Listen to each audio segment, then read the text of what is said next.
ಪ್ರಿಯ ಸ್ನೇಹಿತರೆ, ಅಶ್ವಗಂಧದ ಹೆಸರನ್ನ ಕೇಳಿದಾಗ ನಮ್ಮ ಗಮನವು ಆಯುರ್ವೇದ ಚಿಕಿತ್ಸೆಯ ಕಡೆಗೆ ಹೋಗುತ್ತದೆ. ಹೌದು, ಇಂದು ನಾವು ನಿಮಗೆ ಅಶ್ವಗಂಧವನ್ನು ಪರಿಚಯಿಸುತ್ತೇವೆ. ನೂರಾರು ವರ್ಷಗಳಿಂದ ಆಯುರ್ವೇದ ವಿಜ್ಞಾನದಲ್ಲಿ ಅಶ್ವಗಂಧವನ್ನು ಔಷಧವಾಗಿ ಬಳಸಲಾಗುತ್ತಿದೆ. ಅಶ್ವಗಂಧ ಒಂದು ಔಷಧೀಯ ಮೂಲಿಕೆ. ಇದನ್ನು ಸಾಂಪ್ರದಾಯಿಕ ವೈದ್ಯಕೀಯ ವ್ಯವಸ್ಥೆಗಳಲ್ಲಿ ವಿವಿಧ ರೀತಿಯ ಪರಿಸ್ಥಿತಿಗಳಿಗೆ ಚಿಕಿತ್ಸೆ ನೀಡಲು ಬಳಸಲಾಗುತ್ತಿತ್ತು. ಪುರುಷರ ಶಕ್ತಿಯನ್ನ ಹೆಚ್ಚಿಸಲು ಮತ್ತು ನಿಮ್ಮ ದೇಹದ ಒತ್ತಡವನ್ನು ನಿರ್ವಹಿಸಲು ಸಹಾಯ ಮಾಡುತ್ತದೆ. ಇದು ದೇಹದ ಸಮತೋಲನವನ್ನು ಕಾಪಾಡುತ್ತದೆ. ಇದು ಸಾಮಾನ್ಯವಾಗಿ ನಮ್ಮ ಪ್ರತಿರಕ್ಷಣಾ ವ್ಯವಸ್ಥೆಯನ್ನು ಬಲಪಡಿಸುತ್ತದೆ. ಅಶ್ವಗಂಧದ ಬಳಕೆಯ ಅನುಕೂಲಗಳು ಮತ್ತು ಅನಾನುಕೂಲಗಳ ಬಗ್ಗೆ ಈ ವಿಡಿಯೋದಲ್ಲಿ ತಿಳಿದುಕೊಳ್ಳೋಣ. ವಿಡಿಯೋ ತುಂಬ ಇಂಟ್ರೆಸ್ಟಿಂಗ್ ಆಗಿದೆ, ಆದ್ದರಿಂದ ಎಲ್ಲಿಯೂ ಸ್ಕಿಪ್ ಮಾಡದೆ ಕೊನೆಯವರೆಗೂ ನೋಡಿ. ಇಷ್ಟವಾದರೆ ಇನ್ನೂ ಇಂತಹ ವಿಡಿಯೋಗಳನ್ನು ಮಾಡಲು ಒಂದು ಲೈಕ್ ನೀಡಿ ಪ್ರೋತ್ಸಾಹಿಸಿ. ನಿಮ್ಮ ಸ್ನೇಹಿತರಿಗೆ ಈ ವಿಡಿಯೋದ ಲಿಂಕನ್ನು ಶೇರ್ ಮಾಡಿ. ಬನ್ನಿ ಟಾಪಿಕ್ಗೆ ಹೋಗೋಣ. ಸ್ನೇಹಿತರೆ, ಅಶ್ವಗಂಧ ಎಂದರೇನು? ನಿಮಗೆ ಅಶ್ವಗಂಧದ ಪರಿಚಯವಿದೆಯೇ? ಅಶ್ವಗಂಧವು ಒಂದು ಔಷಧೀಯ ಸಸ್ಯವಾಗಿದ್ದು ಇದರ ಹೆಸರು ಸಂಸ್ಕೃತದಿಂದ ಬಂದಿದೆ. ಅಶ್ವಗಂಧದ ಅಕ್ಷರಶಃ ಅರ್ಥ ಕುದುರೆಯ ವಾಸನೆ.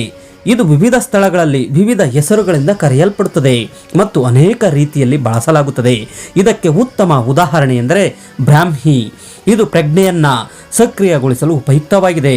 ಭಾರತದ ಪ್ರಾಚೀನ ವೈದ್ಯಕೀಯ ವ್ಯವಸ್ಥೆಗಳಲ್ಲಿ ಅಶ್ವಗಂಧವನ್ನು ವ್ಯಾಪಕವಾಗಿ ಬಳಸಲಾಗುತ್ತದೆ.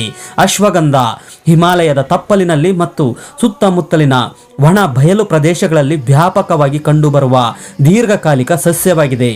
ಅದರ ವಿಶೇಷ ಗುಣಗಳಿಂದ ಇದು ಬಹಳ ಜನಪ್ರಿಯವಾಗುತ್ತಿದೆ. ಸ್ನೇಹಿತರೆ, ಅಶ್ವಗಂಧದ ಸಸ್ಯದ ಬಗ್ಗೆ ವಿವರಣೆಯನ್ನು ನೋಡುವುದಾದರೆ, ಅಶ್ವಗಂಧದ ವೈಜ್ಞಾನಿಕ ಹೆಸರು ವಿತನಾಯ ಸೋಮ್ನಿಫೆರಾ ಎಂದು. ಆದರೆ ಈ ಮೂಲಿಕೆಯನ್ನು ಸಾಮಾನ್ಯವಾಗಿ ಭಾರತೀಯ ಜೆನ್ಸಿಂಗ್ ಎಂದು ಕರೆಯಲಾಗುತ್ತದೆ. ಈ ಔಷಧೀಯ ಸಸ್ಯವು ದೀರ್ಘಕಾಲಿಕವಾಗಿದ್ದು ಇದರ ಎತ್ತರವು 3 ಅಡಿ ಅಥವಾ ಅದಕ್ಕಿಂತ ಹೆಚ್ಚಿರಬಹುದು. ಅಶ್ವಗಂಧವು ಹಳದಿ ಎಲೆಗಳನ್ನು ಹೊಂದಿದೆ. ಇದು ಉಣ್ಣೆಯ ಕೂದಲಿನಿಂದ ಮುಚ್ಚಲ್ಪಟ್ಟಿದೆ.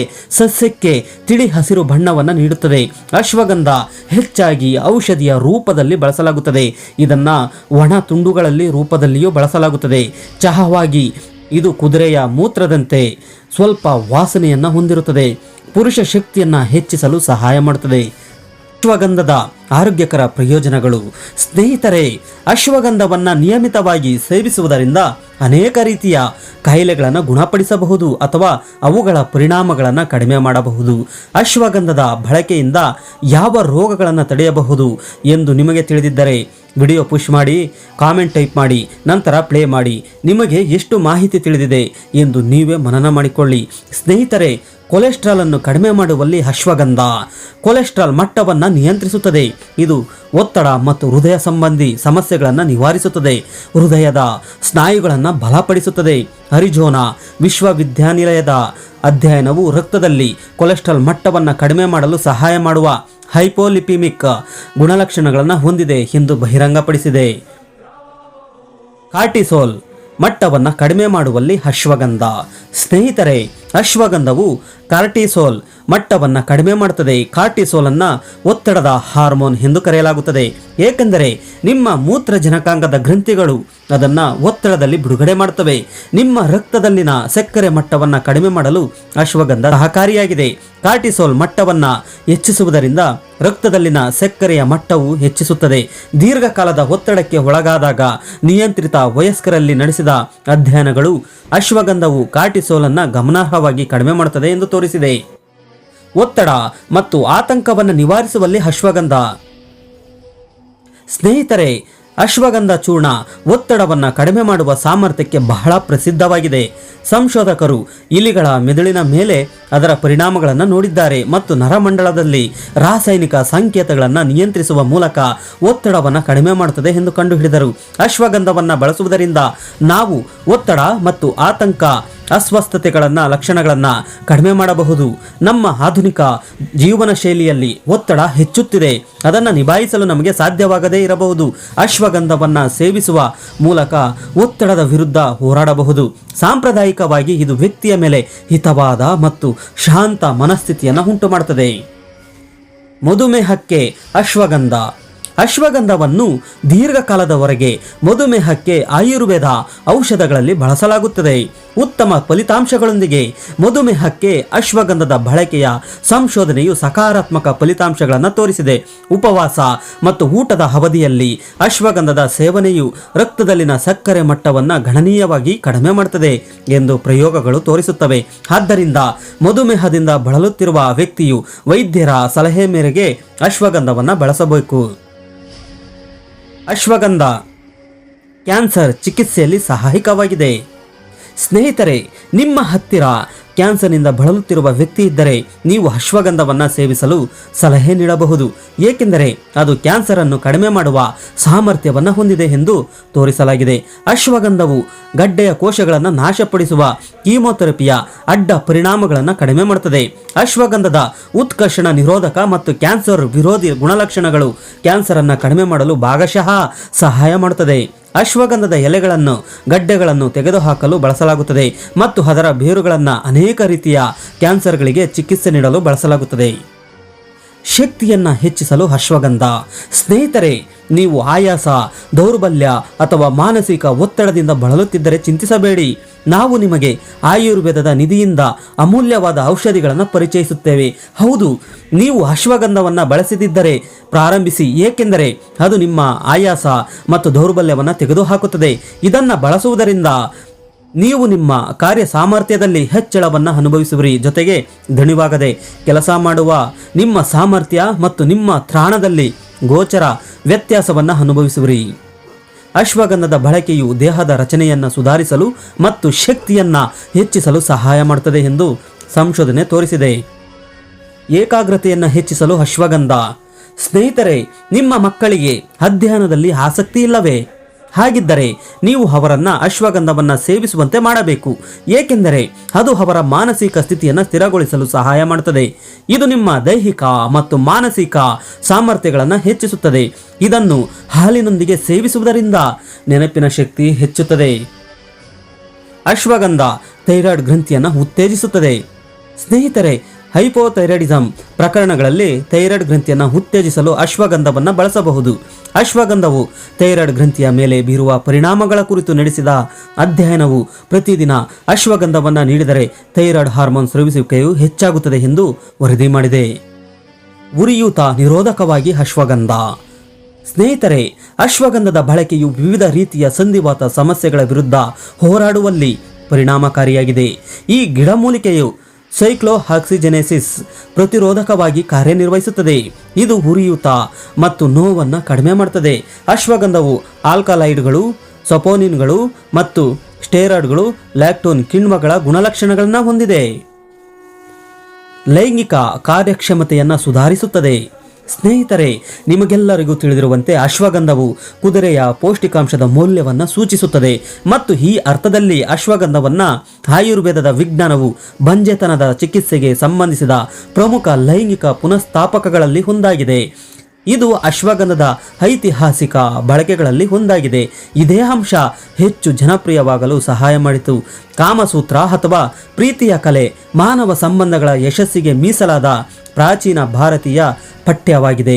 ಇದು ತೃಪ್ತಿಕರ ಲೈಂಗಿಕ ಜೀವನದ ಪ್ರಾಮುಖ್ಯತೆಯನ್ನು ಒತ್ತಿ ಹೇಳುತ್ತದೆ ಮತ್ತು ಕಾಮವನ್ನು ಹೆಚ್ಚಿಸುವಲ್ಲಿ, ಕಾರ್ಯಕ್ಷಮತೆಯನ್ನು ಸುಧಾರಿಸುವಲ್ಲಿ ಮತ್ತು ಎರಡೂ ಪಾಲುದಾರರಿಗೆ ತೃಪ್ತಿಯನ್ನು ಖಾತ್ರಿಪಡಿಸುವಲ್ಲಿ ಪ್ರಯೋಜನಕಾರಿಯಾಗಿದೆ.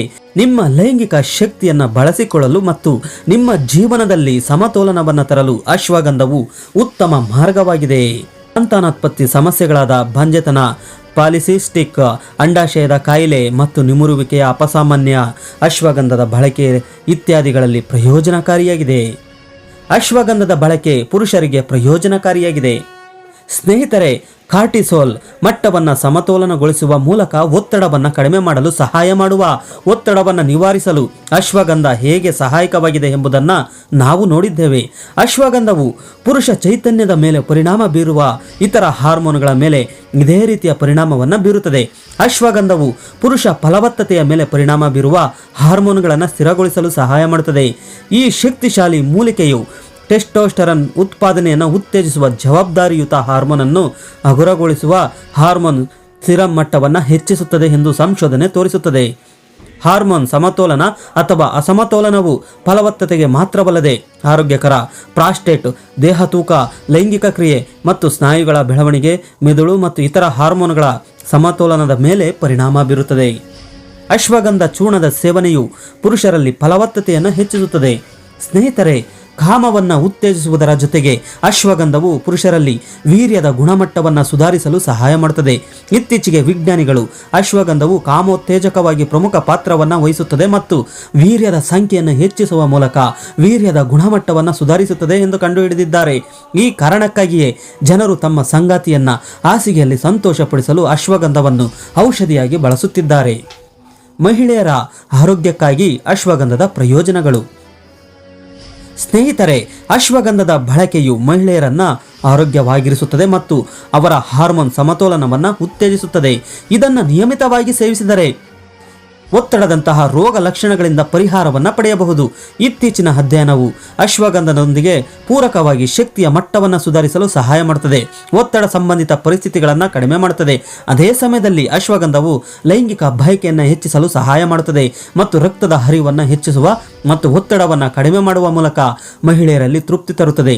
ಅಶ್ವಗಂಧವು ಮಹಿಳೆಯರಲ್ಲಿ ಫಲವತ್ತತೆಯನ್ನು ಸುಧಾರಿಸಲು ಸಹಾಯ ಮಾಡುತ್ತದೆ. ಇದು ಒತ್ತಡದ ಹಾರ್ಮೋನ್ಗಳ ಅಸಮತೋಲನ, ಅನಾರೋಗ್ಯ ಮತ್ತು ಪೌಷ್ಟಿಕಾಂಶದ ಕೊರತೆಯಂತಹ ಅಂಶಗಳಿಂದ ಪ್ರತಿಕೂಲ ಪರಿಣಾಮ ಬೀರುತ್ತದೆ. ಇದು ಮೆದುಳಿಗೆ ಹೆಚ್ಚು ಪ್ರಯೋಜನವನ್ನು ನೀಡುತ್ತದೆ, ಏಕೆಂದರೆ ಇದು ಆಂಟಿ ಆಕ್ಸಿಡೆಂಟ್ಗಳಲ್ಲಿ ಸಮೃದ್ಧವಾಗಿದೆ. ಇದು ಮೆದುಳಿನಿಂದ ಸ್ವತಂತ್ರ ರಾಡಿಕಲ್ಸ್ಗಳನ್ನು ರಕ್ಷಿಸಲು ಸಹಾಯ ಮಾಡುತ್ತದೆ. ಆದ್ದರಿಂದ ಮಹಿಳೆಯರು ಅವರು ಯಾವುದೇ ವಯಸ್ಸಿನವರಾಗಿರಲಿ ಸಾಮಾನ್ಯವಾಗಿ ಅಶ್ವಗಂಧವನ್ನು ಸೇವಿಸುವುದರಿಂದ ಅನೇಕ ಪ್ರಯೋಜನಗಳನ್ನು ಪಡೆಯಬಹುದು. ಹೆಚ್ಚಿನ ಜನರಿಗೆ ಅಶ್ವಗಂಧ ಸುರಕ್ಷಿತವಾಗಿದೆಯೇ ಎಂಬುದನ್ನು ನೋಡುವುದಾದರೆ, ಸ್ನೇಹಿತರೆ, ಅಶ್ವಗಂಧದ ಬಳಕೆ ನಿಮಗೆ ಸರಿಯೇ ಅಥವಾ ಇಲ್ಲವೇ ಎಂಬ ಪ್ರಶ್ನೆ ನಿಮ್ಮ ಮನಸ್ಸಿನಲ್ಲಿ ಮೂಡುತ್ತಿದ್ದರೆ, ಹೆಚ್ಚಿನ ಜನರಿಗೆ ಅಶ್ವಗಂಧವು ಸುರಕ್ಷಿತ ಪೂರಕವಾಗಿ ಕಾರ್ಯನಿರ್ವಹಿಸುತ್ತದೆ. ಆದಾಗ್ಯೂ ಕೆಲವು ಜನರು ಮತ್ತು ಗರ್ಭಿಣಿಯರು ಅಥವಾ ಹಾಲುಣಿಸುವ ಮಹಿಳೆಯರು ಇದನ್ನು ಸೇವಿಸಬಾರದು. ಪ್ರತಿರಕ್ಷಣಾ ಕಾಯಿಲೆಗಳಿರುವ ಜನರು, ರುಮಾಟೈಡ್, ಸಂಧಿವಾತ, ಲೂಪಸ್ ಸೇರಿದಂತೆ ಅಶ್ವಗಂಧವನ್ನು ಬಳಸುವುದನ್ನು ತಪ್ಪಿಸಬೇಕು. ಅಶಿಮೋಟಸ್, ಥೈರಾಯ್ಡಿಟಿಸ್ ಮತ್ತು ಟೈಪ್ 1 ಮಧುಮೇಹದಂತಹ ಪರಿಸ್ಥಿತಿ ಹೊಂದಿರುವ ಜನರು ಸೇರಿದಂತೆ ಅಶ್ವಗಂಧವನ್ನು ಸೇವಿಸಬಾರದು. ಇನ್ನು ಅಶ್ವಗಂಧದ ಅಡ್ಡ ಪರಿಣಾಮಗಳನ್ನು ನೋಡುವುದಾದರೆ, ಸ್ನೇಹಿತರೆ, ಅಶ್ವಗಂಧವು ಹಲವಾರು ಔಷಧೀಯ ಗುಣಗಳನ್ನು ಹೊಂದಿದೆ ಎಂದು ನಮಗೆ ತಿಳಿದಿದೆ. ಆದರೆ ಇನ್ನೂ ಕೆಲವು ಸಂದರ್ಭಗಳಲ್ಲಿ ಇದರ ಸೇವನೆಯು ಹಾನಿಯನ್ನುಂಟು ಮಾಡುತ್ತದೆ. ಆದ್ದರಿಂದ ನಾವು ಅದನ್ನು ಚಿಂತನಶೀಲವಾಗಿ ಅಥವಾ ಸಂಪೂರ್ಣ ಮಾಹಿತಿಯನ್ನು ಸಂಗ್ರಹಿಸಿದ ನಂತರವೇ ಬಳಸಬೇಕು.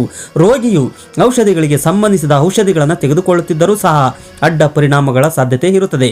ಔಷಧಿಗಳು ಮತ್ತು ಗಿಡಮೂಲಿಕೆಗಳು ಸಾಮಾನ್ಯವಾಗಿ ಸಿನರ್ಜಿಸ್ಟಿಕ್ ಪರಿಣಾಮಗಳನ್ನು ಹೊಂದಿರುತ್ತವೆ, ಆದರೆ ಕೆಲವೊಮ್ಮೆ ಒಟ್ಟಿಗೆ ತೆಗೆದುಕೊಂಡಾಗ ಅವು ವಿರುದ್ಧ ಪರಿಣಾಮಗಳು ಅಥವಾ ಅಡ್ಡ ಪರಿಣಾಮಗಳನ್ನು ಹೊಂದಿರಬಹುದು. ನರಗಳ ಸ್ಥಿತಿಗಳಿಗೆ ಅಶ್ವಗಂಧವು ತುಂಬಾ ಪರಿಣಾಮಕಾರಿಯಾಗಲು ಒಂದೇ ಒಂದು ಕಾರಣವೆಂದರೆ ಅದು ಮೆದುಳಿನಲ್ಲಿ GABA ತರಹದ ಚಟುವಟಿಕೆಯನ್ನು ಉತ್ತೇಜಿಸುವ ವಿವಿಧ ಫೈಟೋಕೆಮಿಕಲ್ಗಳನ್ನು ಒಳಗೊಂಡಿದೆ. ಆದ್ದರಿಂದ ನೀವು ಬೇರೆ ಯಾವುದೇ ರೀತಿಯ ಔಷಧಿಗಳನ್ನು ತೆಗೆದುಕೊಳ್ಳದ ಹೊರತು ಅಥವಾ ಸರಿಯಾದ ಸಲಹೆಯ ಮೇರೆಗೆ ಅದನ್ನು ತೆಗೆದುಕೊಳ್ಳದ ಹೊರತು ಅಶ್ವಗಂಧವನ್ನು ಬಳಸದಂತೆ ನಿಮಗೆ ಸಲಹೆ ನೀಡಲಾಗುತ್ತದೆ. ಅಶ್ವಗಂಧ ಬಳಕೆಯು ಗರ್ಭಿಣಿಯರಿಗೆ ಹಾನಿಕಾರಕವಾಗಿದೆ. ಆದ್ದರಿಂದ ಅವರು ಗರ್ಭಾವಸ್ಥೆಯಲ್ಲಿ ಅದರ ಸೇವನೆಯನ್ನು ತಪ್ಪಿಸಬೇಕು. ವೈದ್ಯಕೀಯ ಅಪಾಯವನ್ನು ನೋಡುವುದಾದರೆ, ಅಶ್ವಗಂಧವನ್ನು ಬಳಸುವ ಮೊದಲು ವೈದ್ಯರನ್ನು ಸಂಪರ್ಕಿಸುವುದು ಅವಶ್ಯಕ, ಏಕೆಂದರೆ ಮಧುಮೇಹ, ರಕ್ತದೊತ್ತಡ, ನಿದ್ರಾಹೀನತೆ ಮುಂತಾದ ಕಾಯಿಲೆಗಳಿಗೆ ಸಂಬಂಧಿಸಿದ ಔಷಧಿಗಳನ್ನು ನಿಯಮಿತವಾಗಿ ಸೇವಿಸುವ ಜನರಿಗೆ ಇದು ಹಾನಿಯನ್ನುಂಟು ಮಾಡುತ್ತದೆ. ಅತಿಸಾರ, ಹೊಟ್ಟೆ ನೋವು ಅಥವಾ ವಾಕರಿಕೆ ಮುಂತಾದ ಅಡ್ಡ ಪರಿಣಾಮಗಳನ್ನು ಉಂಟು ಮಾಡುವ ಕಾರಣ ಹೆಚ್ಚಿನ ಪ್ರಮಾಣದಲ್ಲಿ ಅಶ್ವಗಂಧವನ್ನು ಬಳಸಬೇಡಿ. ಈ ವಿಡಿಯೋದಿಂದ ನೀವು ಉಪಯುಕ್ತ ಮಾಹಿತಿಯನ್ನು ಪಡೆದುಕೊಂಡಿದ್ದೀರಿ ಎಂದು ನಾವು ಭಾವಿಸುತ್ತೇವೆ. ಓಕೆ ಫ್ರೆಂಡ್ಸ್, ಈ ವಿಡಿಯೋ ಇಷ್ಟವಾದಲ್ಲಿ ಒಂದು ಲೈಕ್ ನೀಡಿ, ನಿಮ್ಮ ಸ್ನೇಹಿತರಿಗೆ ಶೇರ್ ಮಾಡಿ. ನೀವಿನ್ನೂ ನಮ್ಮ ಚಾನಲನ್ನು ಸಬ್ಸ್ಕ್ರೈಬ್ ಆಗಲಿಲ್ಲವೆಂದರೆ ಸಬ್ಸ್ಕ್ರೈಬ್ ಆಗಿ ಪಕ್ಕದಲ್ಲೇ ಇರುವ ಬೆಲ್ ಬಟನ್ ಪ್ರೆಸ್ ಮಾಡಿ, ಹಾಲ್ ನೋಟಿಫಿಕೇಶನ್ ಆನ್ ಮಾಡಿ. ಈ ವಿಡಿಯೋದ ಬಗ್ಗೆ ನಿಮ್ಮ ಅನಿಸಿಕೆಯನ್ನು ಮುಕ್ತವಾಗಿ ಕಾಮೆಂಟ್ ಮಾಡಿ. Thank you for watching.